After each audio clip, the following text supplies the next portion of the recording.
nós não dormimos uma noite decente, e assim, se lhe responder 18 meses, se calhar estou a dizer a verdade. Os primeiros 4 meses foram esses dramáticos, efetivamente, porque Joana teve tudo aquilo que os bebés têm.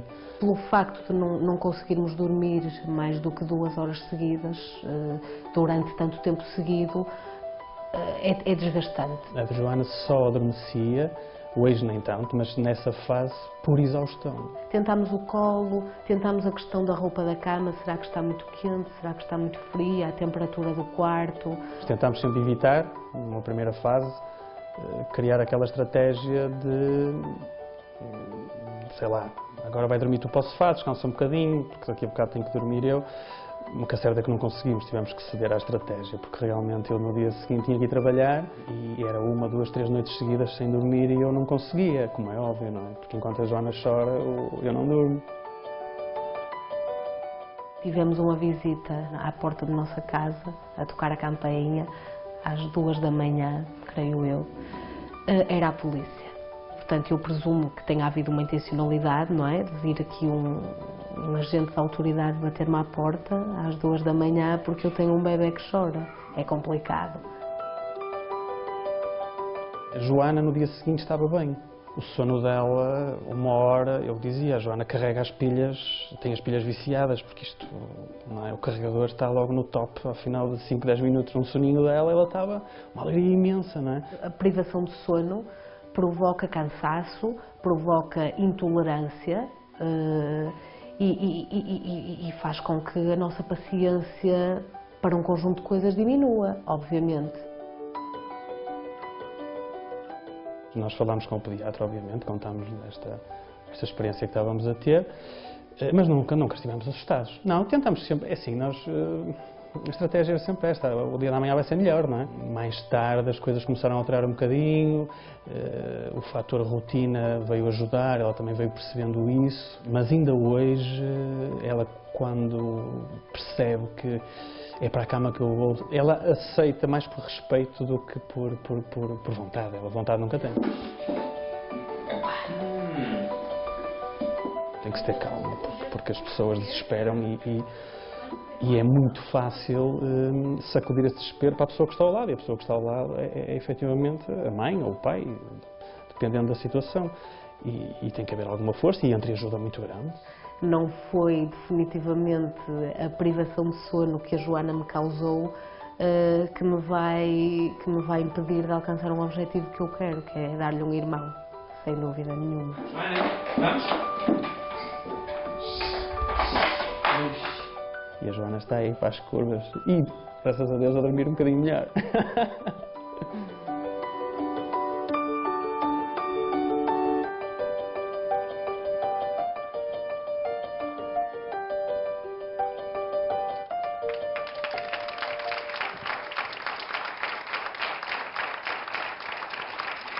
Ora, muitas são as estratégias e truques que os pais adotam para que os seus filhos durmam o maior número de horas seguidas e com alguma tranquilidade.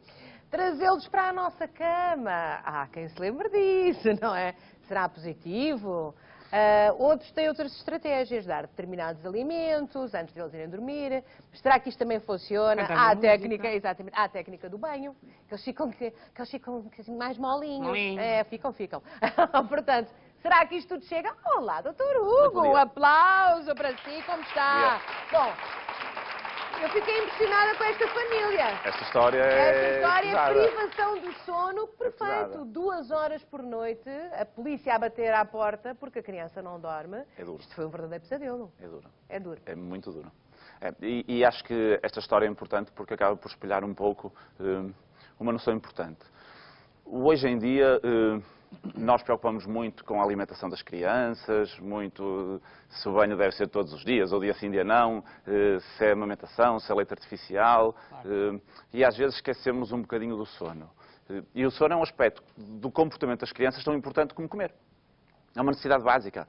E tem outra nuance, é que acarreta com o sono das crianças também o sono dos pais. E aquilo que esta mãe disse é muito importante, é que quando a pessoa não dorme, a tolerância anda em baixo. E isto, até para o casal, é complicado. pode cataclismo dificultar. doméstico. Não é à toa que a privação de sono era um Era modo uma de tortura. Uma tortura. Portanto, nós Olha, temos que levar isto um bocado a já sério. temos aqui a chegar muita coisa, vou Muita dar pergunta já. muita pergunta. Diz a Marta Correia: bom dia, o meu bebê tem 6 semanas e dorme comigo e com o pai. Está certo, dorme comigo, deve ser, espero eu que seja no bercinho ao lado. Mama de 3 em 3 horas, mas está sempre acordado e chora muito, e só quer conversa. Terá o sono trocado? É assim, os bebés tão pequeninos podem efetivamente ainda não ter percebido muito bem esta ciclo, alternância entre o dia e o sono. Isto é um bocadinho variável e em relação ao sono é difícil encontrar verdades universais. Portanto, temos que também gerir Mas isto é com alguma verdade ciência. que há crianças que dormem muito, muito pouco, como esta Joaninha. É verdade. Mas ainda em relação a essa questão dos sonos trocados, só queria reforçar um aspecto. Nos primeiros tempos de vida, as crianças saltam de mamada em mamada. Portanto, o dia acaba por ser uma repetição da mesma rotina.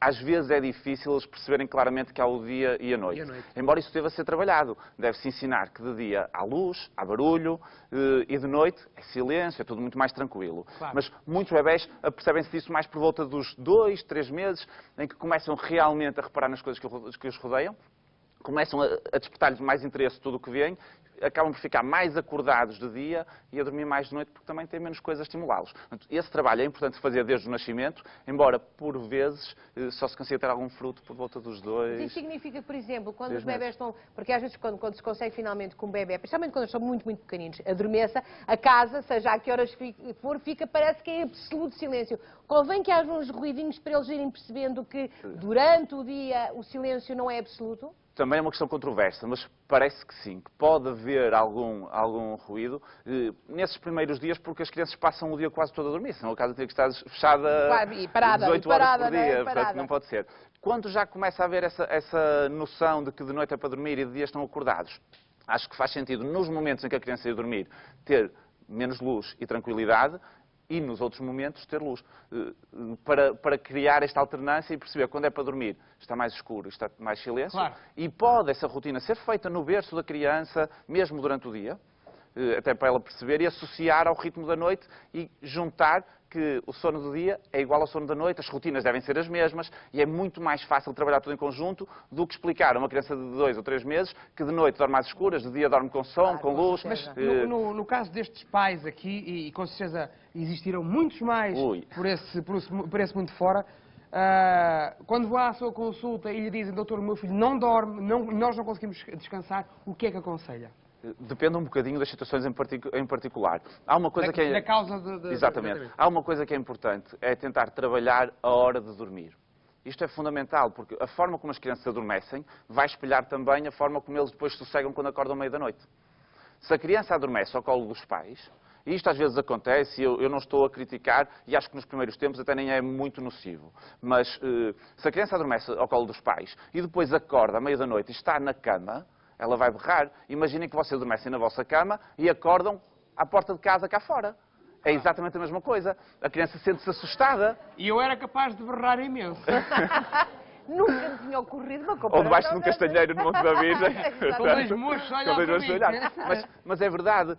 Isto cria alguma confusão na cabeça das crianças. É como a criança que adormece na cama dos pais e que depois acorda à meia da noite e está sozinha numa outra cama. E inevitavelmente vai chorar. E aquelas boas alminhas, todos nós tivemos isso, que nós vamos metê-los na caminha deles, estamos com eles até adormecerem, contamos a história, já mais crescidinhos. Contamos a história, cantámos a canção da árvore dos tapafúrdios, cantámos tudo e mais alguma coisa, deixamos uma luzinha de presença. Vamos embora devagarinho, que eles já estão a dormir. E às 3 da manhã... Mãe! Oh, mãe! Deixa-me ir para aí. Como é que fazemos? Pois, isso é um problema, quando as crianças ganham autonomia de se deslocar até à cama dos pais. A minha filha às vezes aparece-nos Isso com o é um menu problema por grande. baixo do braço a dizer... Não, ela não pede licença, ela Entra, claro. sobe a cama, deita-se e a minha mulher acorda-se a fazer... Estou com frio nos pés, vim para aqui para aquecer-me para a vossa mãe. Quando eu por mim já tenho a minha filha. Pois, eu acho Porquê que eles aí... fazem isto? Eu acho porque percebem que do outro lado há alguma receptividade. Pois. Vamos ouvi-los. Nós vamos perguntar-lhes a eles, E é? aos protagonistas. Aos mais Aos picantes. mais Fantástico. pequeninos. Vamos Vamos ouvir. lá ouvi-los. Ora, 3 e 5 anos. O que é que eles acham? por aqui.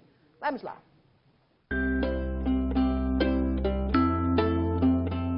Quando estou doente e Estou com dor de barriga e também estou mal disposta, vou para a cama dos pais. Gosto de ficar na cama deles e com eles, porque eu gosto muito de dar beijinhos à mãe e ao pai. Eu só dormo um bocadinho. E tu gostas de dormir lá? Sim, às vezes vou à meia da noite, mas agora já não. Agora só vou de dia. E a cama dos pais é grande ou é pequena? Pequeno. A cama dos pais é pequena? Não é grande. Assim. Eu gosto da cama deles porque é maior do que a minha. Porque é muito quentinho. Porque a cama é confortável. Tem uma manta muito fofinha. Tem um cobertor elétrico, é muito quentinho e a minha cama não tem. Porque há os bonecos que estão às 9h30. Por isso é que eu vou para a cama dos pais. Porque a minha mãe precisa de companhia. E eu também gosto de dar um beijinho à mãe e abraçar o pai. Porque a mãe tem uma pele muito macia. Eu não sei. Não sabes? Olha, sabias que uma vez, quando eu estava de noite, houve um grande vendaval e eu ouvi barulhos? E o que é que tu fizeste? Fui para a cama dos meus pais. Bem, grande argumentação. Fantástico, Grande fantástico. Esta reportagem dá uma hora de conversa. A mãe tem uma pele muito macia. Será que é aquele chamamento para o ninho, para estar, para eles estarem deitados no meio dos papás, sentem-se mais confortáveis? Logicamente, é uma Claro. sensação de segurança e de proteção. E estas idades, os 3 a 5 anos, eles começam a ter medo do escuro, começam a ter medo das sombras e, portanto, é normal que Começam a ter queiram, pesadelos. exatamente, que queiram alguma proteção. Mas tem aqui muitas mensagens subliminares dos pais. Quando estão doentes, porque é só um bocadinho, e até dão miminhos ao papai e à mamã. Não, eles estão a precisar imenso tem aqui de um abraço. muitas A minha filha tem os pés frios. Exatamente, muitas mensagens subliminares dos pais. E acho que esta reportagem é fantástica, daria horas de conversa só para analisar cada um destes depoimentos. Até aquele que diz não sabe. Ele atirou barra à parede e lá vai, como há receptividade, ele aceita. Pronto, acho que fazia sentido, se calhar, pegar na questão de quando as crianças estão doentes irem dormir para a cama dos pais. Porque é algo que eu, sinceramente, não percebo muito bem. Então, mas todos fizemos isso. Pois, eu sei, é muito comum. E Tadinho, aqueles pais que eu tenho mais à vontade, nas consultas, até costumo dizer, brincar, mas olha, mas explique-me lá, quando ele está doente, quantas vezes é que já lhe salvou a vida por ele estar ao seu lado. Porque realmente, estar na cama dos pais ou estar no quarto ao lado é exatamente o mesmo. Os pais sentem-se mais seguros, mas eu sinto se tem febre. Eu assim vejo. Tu mais perto. Mas na prática não altera nada. E se as pessoas pensarem bem, se as crianças estiverem a ser na cama delas, iam fazer exatamente o mesmo. Claro. E há uma mensagem também importante, é que se a criança está a dormir bem, também não é preciso fazer nada. Claro. Mesmo ter febre. Portanto, eu aí acho que o abrir o precedente é muito fácil, mas depois voltar atrás dá muito mais trabalho. Doutor, então para nós sistematizarmos aqui, alguém tem um filho, um bebê, o que é que deve fazer? Deve pô-lo a dormir no seu quarto? Deve ir logo para o seu quarto? Qual é a sua... Já tivemos aqui outros pediatras que têm uma média. Qual é a sua média? Com que idade é que eles devem ir para um quarto só deles? Em média, a partir dos 6 meses, parece-me sensato. Há estudos que dizem que até aos 4 a 6 meses parece ser um fator protetor de morte súbita ter os bebés ao lado, acaba por haver alguma vigilância e aí eu também acho que temos que gerir um pouco a insegurança dos primeiros tempos de vida para os pais. E sentir o bebé ao lado dá muito mais segurança. Todos nós passamos por isso, ouvir um barulho, dar um salto a meio da noite e pôr a mão a ver se o bebé está a respirar ou estar a ouvir. Todos nós, eu também sou pai, também fiz isso. Todos nós fazemos isso. E, portanto, se calhar dormir nos primeiros meses no quarto dos pais, parece-me que faz mais sentido. 6 meses, o quarto deles. Entre 6 a 9 faz E depois, sentido. quando começa aquela fase dos pesadelos e dos medos daquelas coisas todas que eles têm, aqueles terrores noturnos que querem sair da cama deles e enfiarem-se na nossa cama, como é que gerimos isso? Acho que aqui temos também que dividir até aos 2 anos e depois dos 2 anos. Porquê? Porque até aos 2 anos as crianças falam pouco. E se falam pouco, nós temos que perceber que elas muitas vezes precisam de contacto físico para se acalmar. E é importante nós darmos contacto físico, darmos um miminho, uma festinha, de vez em quando até pegar nas crianças ao colo. O que às vezes se baralha é que nós precisamos de dar contacto físico às crianças e temos que perceber isso, que é uma necessidade delas, mas para os acalmar, não para os adormecer. E a grande falha está aí. É que muitas vezes pega-se nas crianças ao colo para acalmar e acaba por se adormecer ao colo. E depois lá temos, passado umas horas, acorda, não está ao colo e resmunga outra vez. O que nós devemos tentar é dar conforto, dar carinho, até a criança estar calma e quando estiver calma, cama. Claro. O que é que acontece as primeiras vezes? Pousa-se na cama e eles resmungam, querem vir outra vez. Nós aí temos que ter persistência, temos que ser consistentes nas nossas regras e pegamos, se é falta 30 vezes na primeira noite, 20 na segunda, 10 na terceira eu e já depois conhecia vai os tacos do soalho que rangiam quando deitava a Ritinha. Pô,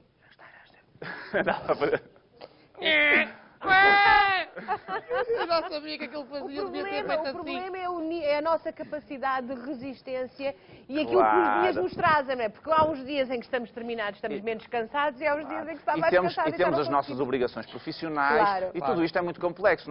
Nós não conseguimos isolar o sono de tudo o resto. Por isso é que é um assunto tão difícil de encontrar regras que deem para todos. Agora, acho que a persistência e a consistência nas nossas regras são fundamentais. Claro. E perceber que as crianças têm necessidades, nós devemos ir de encontro às necessidades delas, mas não baralhar a ideia em relação ao sono, como, por exemplo, adormecer com um biberão, ou adormecer com o leite, que nos primeiros tempos de vida é inevitável, mas mais tarde pode ser um problema. Porque a criança associa que dormir é igual a leite. E acorda à meia da noite, e se acordar uma vez, bebe uma vez, se acordar 10 vezes, vai acabar por beber 10 vezes. Porque é a rotina de sono. E acontece, a nossa Ritinha também bebia sempre leitinho antes de ir para a cama. E acontecia uma coisa engraçada. Imaginemos que ela adormecia, nós vinhamos de fora e ela adormecia no carro e do carro ia logo para a sua caminha. Se ela acordasse às 2 da manhã, ela pensava, não bebi o meu leitinho, quero o meu leitinho. Tínhamos que dar o leitinho àquela hora. E há uns que só adormecem no carro. Sim, sim. Tem alguns que passeiam às 2 da manhã no carro, pela cidade. Exatamente. Portanto, e mal o carro para... O meu professor podia dizer que o carro cura os choros quase todos. Portanto, valia a pena testar. Mas de madrugada e no inverno às vezes é difícil de gerir isso. Mas as rotinas do adormecer, nós conseguirmos claramente ensinar que podemos fazer 1001 coisas para acalmar, mas o adormecer é na cama, nem sempre é fácil de pôr em prática, e eu reconheço isso e dá trabalho. Mas é a primeira regra. Se for feito de início, os frutos são colhidos a curto prazo, eu nem digo a médio. Claro. Se for mais tarde já é médio, senão depois já é a longo prazo e dá muito mais trabalho. O problema é quando são vários, não é? Quando são vários a meterem-se na cama. Eu tinha uma altura que tinha uma verdadeira ninhada enfiada E eu lá acho que aí dentro. o ideal é, se eles querem o contacto, precisam da tal proteção, sim senhora, podem ter a companhia dos pais, mas no quarto deles. O pai e a mãe pegarem neles, ir para o quarto, ter uma cadeirinha ao lado da cama deles e tocar até eles acalmarem e antes deles adormecerem, dizer, eu estou aqui. Ainda não adormeceste? Quantas vezes? A marca da grade na festa. Exatamente. Olha, por falar em... Olha que bonita essa fotografia. Fantástico. Podemos mostrar? Esta Podemos mostrar para que o nosso realizador Henrique consiga apanhar para mostrarmos. Fantástico. Essa é muito bonita. Isso é que eles gostam, é adormecer Claro. assim. E acho que também os mom. pais também gostam muito. E às vezes também é difícil de gerir isto. Porque os pais também querem a companhia dos miúdos. Também é verdade. Porque tem pouco tempo durante o dia. Não, porque tem pouco tempo durante o dia e sabe bem ter um bebê ao lado. Mas houve uma menina que disse uma coisa importante. A cama dos pais é só para durante o dia. Fantástico. Acordam de manhã, se os pais tiverem um bocadinho de tempo para estar na cama com eles, É para o mimo, podem estar. é para o mimo e É depois. fantástico. Durante a noite. Durante a noite é preciso menos ter cuidado. aconselhável. Doutor Hugo, um aplauso! Obrigado, Muitos beijinhos, Muito muito obrigado. obrigada.